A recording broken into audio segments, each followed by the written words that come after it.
Hello, hello, and welcome back to Shelf Talks, the podcast where we dive deep into the journeys of female founders bringing their product based businesses to retail shelves. I'm your host, Roberta, and today is going to be another special episode, a solo episode, where I'm giving you extreme value around the 10 proven ways to get in front of retail buyers and stay top of mind.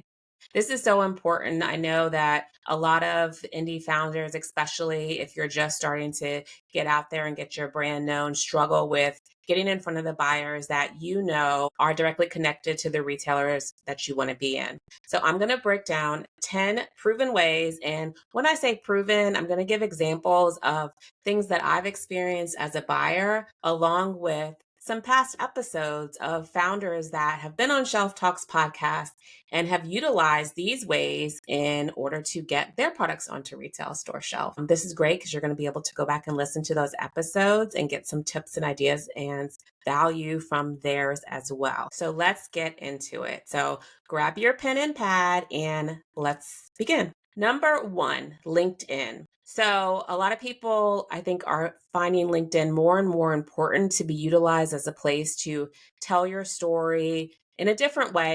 Mostly from a LinkedIn perspective, people post about their wins, about what retailers they're in, about maybe struggles in growing their brand. LinkedIn is also a great place for you to connect to retail buyers because you can find those retail buyers by searching for that retailer that they're in, and you can look to see the people that work at those retailers, and then you can actually connect with them and then message them, right? But I will say you want to make sure those messages are very specific in your need. Don't just send, a message that says, I have a great product and would love to connect. Or I've definitely seen times in which brands have reached out or founders have reached out and they've just put a sales sheet in the messages, right? That doesn't entice me. It doesn't make me want to look at it or dig a little deeper to understand if this brand is right for retail stores. What you do want to do is write something that talks a little bit about your story, your reason why you should be in that specific retailer. So maybe a little bit of reference in regards to your demographic versus theirs. You want to talk a little bit about some data, talk about the growth of your brand, talk about maybe what stores you're in currently, the wins that you've had since you've launched, and then a little bit about the marketing and how you drive traffic to stores. And then you're going to want to end asking if you can send a sample, if you can follow up and connect further. But you definitely want to have an action plan as you are reaching out to these buyers on LinkedIn and not just sending cold emails, blanket emails. You want to be very strategic and specific with the people that you're reaching out to. If you know something about them, definitely put that in, or especially if you have something to say specifically about the retailer. Maybe, for example, I read that you are focused on growing your better for you assortment. This product is XYZ. So think about that. Have a strategy. LinkedIn, definitely a place to connect. As a buyer, I get DM messages all the time for people pitching their brands. Also, just on a side note, utilizing LinkedIn to talk about your brand, give updates on growth. That's also just a place for buyers to look to see what you're doing, and they may reach out, the opposite way and reach out to you to start that connection. So definitely encourage you to use LinkedIn as a place that you're continuing to talk about your story and your growth. And again, giving updates on retailers that you're in, wins that you've accomplished, and the growth of your brand. Number 2, trade shows. So an example of this is Alina Wang, the co-founder of ESW Beauty. She actually just launched a really fabulous, innovative collab. She just did a collab with Liquid Death Water with her face masks, which I think is just so unique and different, and it's so fun. So definitely check out her social media, ESW Beauty. But she was on the show and she talked a lot about how the trade shows for her were the growth mechanism for her to get into retail stores. So go and check that episode out. As a buyer, definitely trade shows are one that annually are visited to utilize that time to really search out new brands, innovative brands, trends and categories that we're looking to expand on the retail footprint. And so the great thing about trade shows is that buyers go there with a goal of finding new brands. Now, from a brand side of view, there's some challenges to that, right? I mean, definitely it is expensive. The shows are expensive. So you definitely want to research the trade shows and know who's going to be showing up. So on these trade shows, you can actually go on their website and they'll give you a list of the retailers that will be attending. So couple that with your hit list of retailers that you want to engage with. And you definitely want to make sure that you know what you're going to say when you see them, when you're at the trade show, that you look out for them. So at trade shows, all of the buyers will have name tags as well as the retailer that they're from. So there's so many people at trade shows. So I will say it is a little overwhelming, especially for your first time. Even as a buyer for my first time, it was very overwhelming going to Expo West, but you're going to want to look out for their tags. And when you see them, even if they're not coming to your booth, get from behind your booth and go up and talk to them and get them to come over to your booth and have a deeper conversation. But again, you'll need to have a plan on what you're going to say to get them excited from the onset. I mean, I've definitely had that where I'm walking down the aisle and a brand founder will just come right up to me because they'll see my name tag and they'll start to talk about their product. So again, trade shows are a great place to go, but number one, make sure you can afford it. Number two, make sure that the retailers that you want to be in will be at the show. And then lastly, just making sure that you know what you're going to say, you have a plan, and you're looking out for them to have that conversation. And you never know, there are definitely other retailers that aren't on your list that you could find interest in.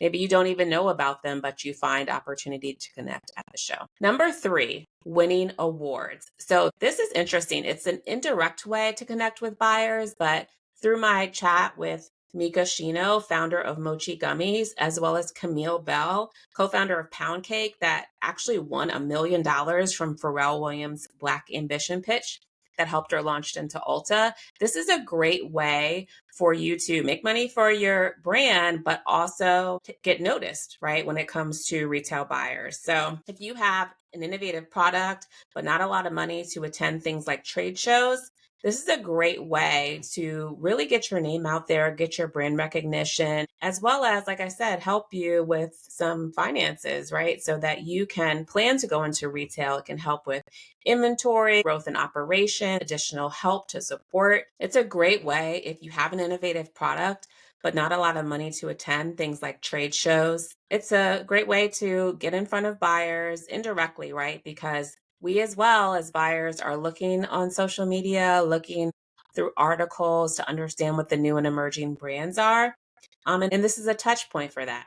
I didn't really think about this until Mika was talking about it, but she was applying for any and everything to win any award. And that's how I found her on LinkedIn, going back to LinkedIn as a guest, because I saw this girl who was posting about all of these awards that she was winning for her mochi gummies. And I'm like, this is an interesting brand. It's innovative and people are loving it because she's winning. So definitely think about applying for awards and utilizing that as a platform to get in front of buyers. Number four, accelerator programs. There's actually a lot of founders on Shelf Talks podcast that have gone through accelerator programs, but Jamaica Martin, founder of Rosen Skincare, she was in the Ulta Accelerator. And I think what's great about that story is the fact that she utilized that connection and relationship with the buyers that she met in that accelerator program to later get on the shelf of Ulta. So it's not an immediate get in the door.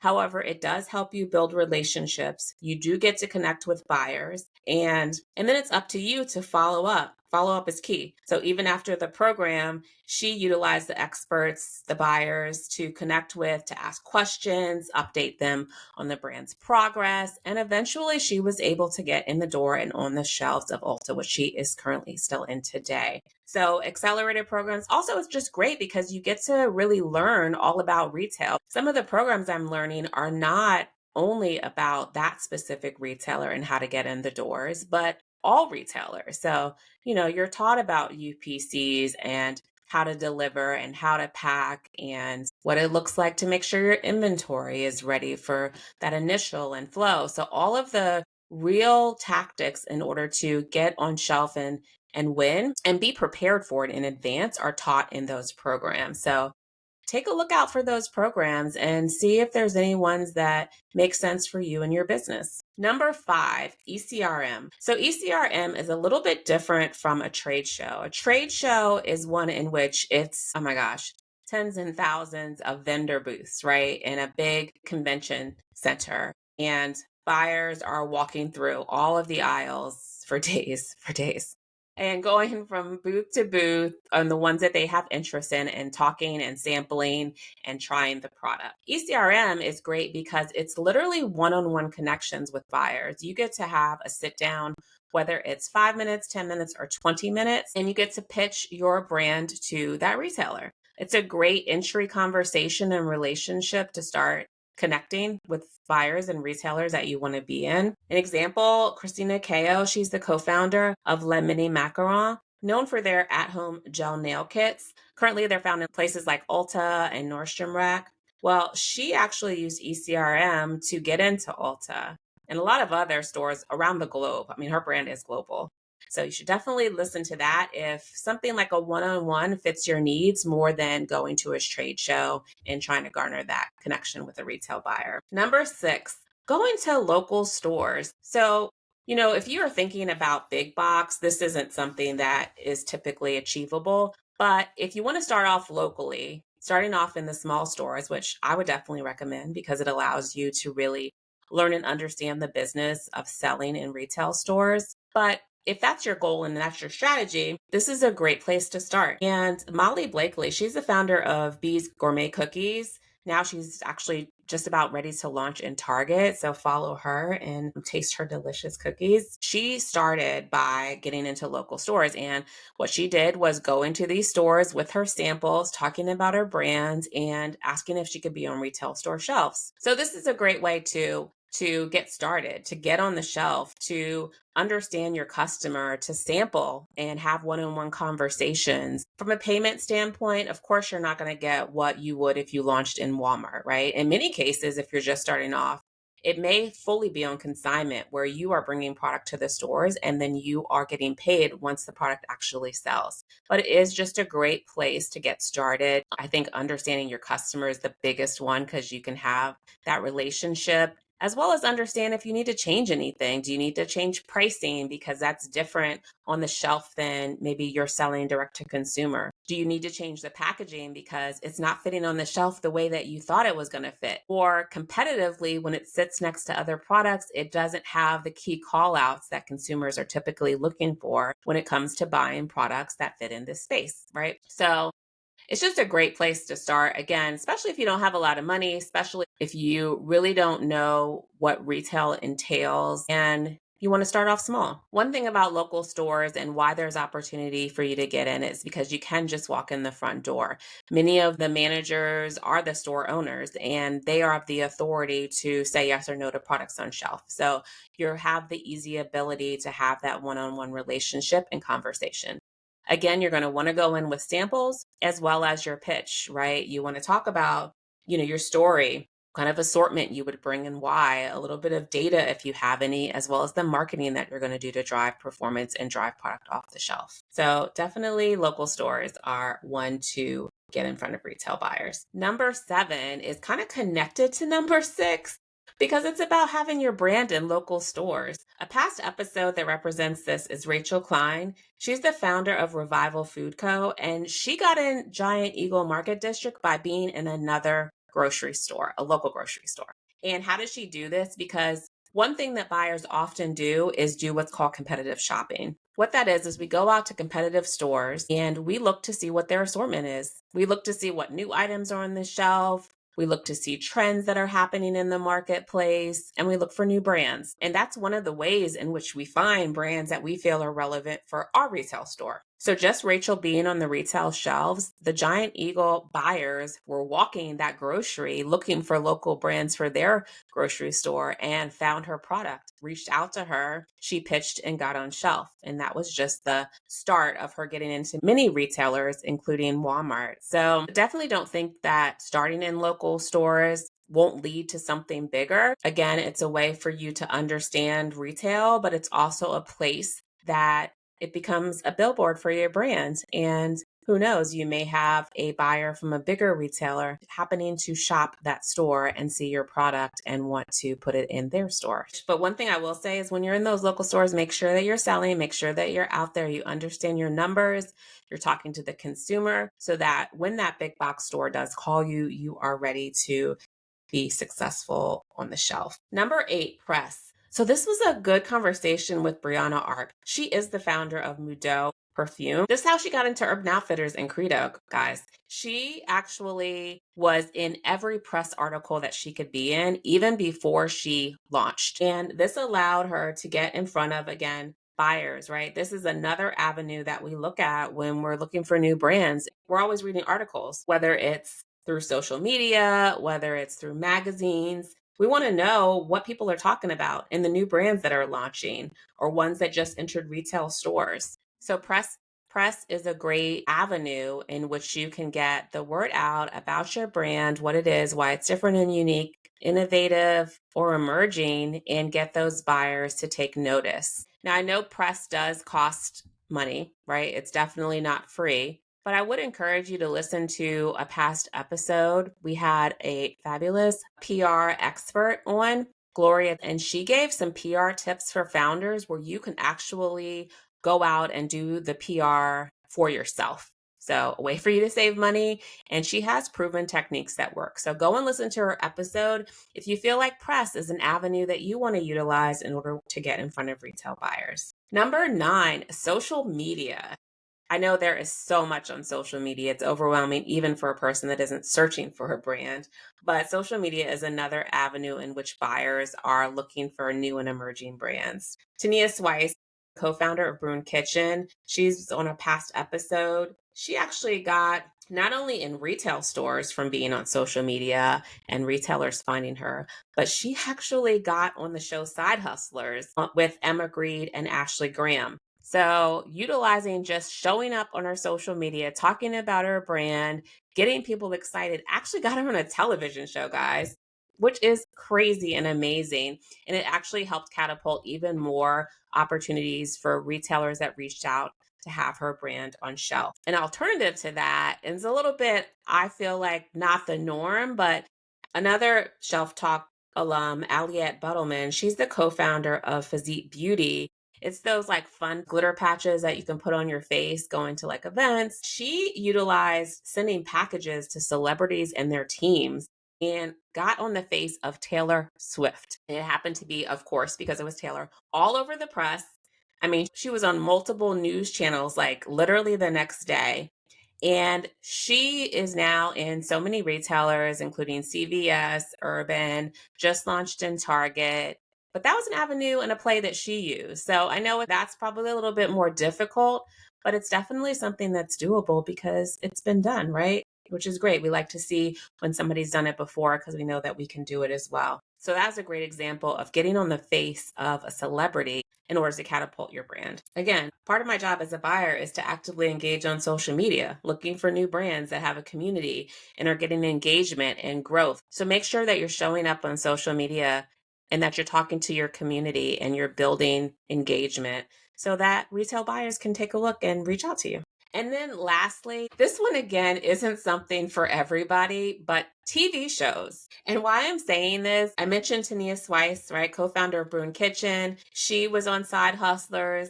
Val Emanuel, she's the co-founder of Riff Care. She was also in a past episode. She was on Side Hustlers. Again, this was a great avenue to build so much awareness for their brand and, of course, the eyes of buyers. We also had Heather Sloan and Enwi Lee. They are the co-founders of Healy Medical, and they were on the Canadian version of Shark Tank called Dragon's Den. Again, another great platform that helped them gain access to a lot of retail buyers. And then lastly, we had Mabel Fries. She's the co-founder of Luna Magic, and she was on Shark Tank, which was so amazing. And she had such a great story on kind of just manifesting, I feel like, being on the show and leading with intuition. Definitely, if you want to be on TV, utilize those great shows that help catapult and give awareness to brands. So that wraps it up. 10 proven ways to get in front of retail buyers and stay top of mind. Definitely, I would love if you reached out to tell me which ones you've used and how they've affected your business.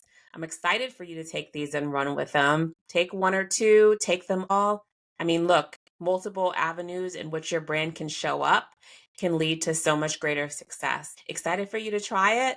Let me know. DM me on LinkedIn. Reach out to me through email at hello@shelftalks.com. Comment on one of the past posts, but I'm really excited to hear how you use these and most importantly, the results. All right. Thanks, guys. Till next time.